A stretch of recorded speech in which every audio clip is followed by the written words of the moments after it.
अभी मैं चंदन पट्टी में हूँ। आज 9 सवेरे 10 है और हजारों लोगों की भीड़ है। इतनी भीड़ है कि कहने का जगह नहीं है। हजारों लोग आए हुए हैं, जो कुछ देखने के लिए मुहर्रम आए हुए हैं, कुछ लोग अपने रिश्तेदारों के यहाँ आए हुए हैं मुहर्रम देखने ही के ख्याल से।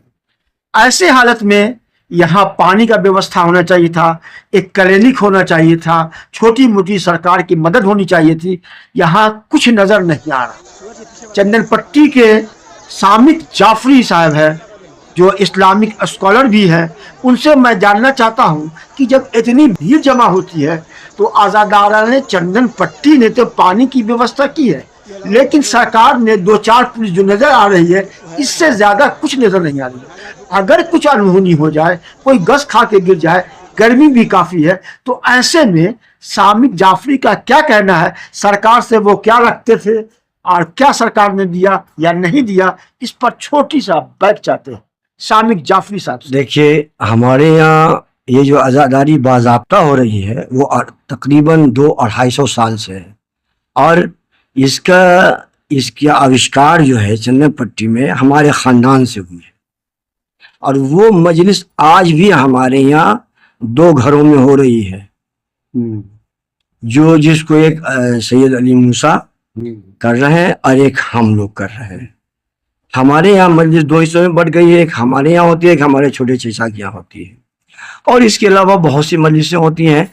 लेकिन ये 9 और 10 तारीख का जो बड़ा जुलूस निकलता है इमामबाड़ा टू इमामबाड़ा, इसमें थोड़ा कोताही हम लोगों की है, लेकिन सरकार ने हम लोगों पर कभी किसी तरह का ध्यान नहीं दिया। हमारी शिया कम्युनिटी के नौजवान बच्चे पानी का इतना ज्यादा प्रबंध करते हैं, और फल जैसे सेब हुआ या केला वगैरह हुआ, इस तरह का हजारों 20-25-30 हजार 40 हजार की तादाद में यात्री आते हैं, हर धर्म के, हर वर्ण के।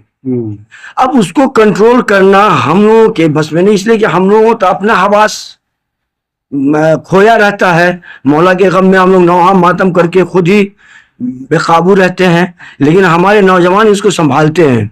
सरकार चंद पुलिस, एक मजिस्ट्रेट, एक इंस्पेक्टर एपीएम थाने के हवाले करके भेज देते हैं।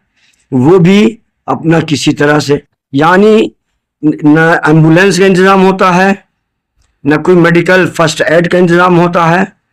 इस प्रकार का अगर मान ले कि आपस में किसी ये जो यात्री आते हैं तमाशाबीन देखने के लिए, अगर उनके आपस में कई साल हो गया आपस में, तो बड़ा मुश्किल हो जाएगा हम लोगों के लिए। हम लोग अपना नौहा मातम करेंगे कि उनको संभालेंगे, समझा? तो एडमिनिस्ट्रेशन भी हम लोगों को यतीम टूर ही समझ के इसी तरह से सोचती है। लेकिन हम लोग क्या है कि हमारे जो हजरत इमाम हुसैन अलैहिस्सलाम के जो भाई थे गाजी अब्बास, जो कमांडर इन चीफ ऑफ हुसैनी आर्मी थे, वो हम लोगों की मदद करते हैं और इस जुलूस को गाइड कर देते हैं इंटरनली। और हम लोगों का जो है ना, ये जुलूस बहुत अच्छे से हर साल हो जाता है। मुहर्रम के अवसर पर जो इतने लोग आते हैं, आप सरकार से क्या अपेक्षाएं रखते हैं? हम लोगों की तो बहुत सारी उम्मीदें रहती हैं, आशाएं होती हैं कि दरभंगा एडमिनिस्ट्रेशन आएगा, हमारे जो वॉलंटियर्स हैं, सेक्रेटरी अंजुमन अकबरिया और जो मुहर्रम कंडक्ट कराते हैं, उनसे मिलकर वो इस काम में हमारी सहायता करेंगे।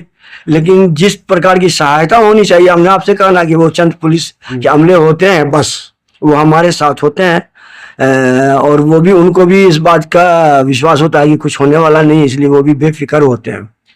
लेकिन एम्बुलेंस चाहिए, बिल्कुल एम्बुलेंस, हमको कुछ हो जाए हम अपना समझ लेंगे, लेकिन ये जो हमारे साथ घूम रहे हैं छोटे छोटे बच्चों को गोद में लेके, माएँ जो तमाशा देखने के लिए आई हैं और जो रात में आग मातम देख के जगी हैं और अब तक जगी हुई 12 बजे दिन तक, उनको कुछ हो जाएगा तो मेडिकल एड कहाँ से किया जाएगा, ये बताइए।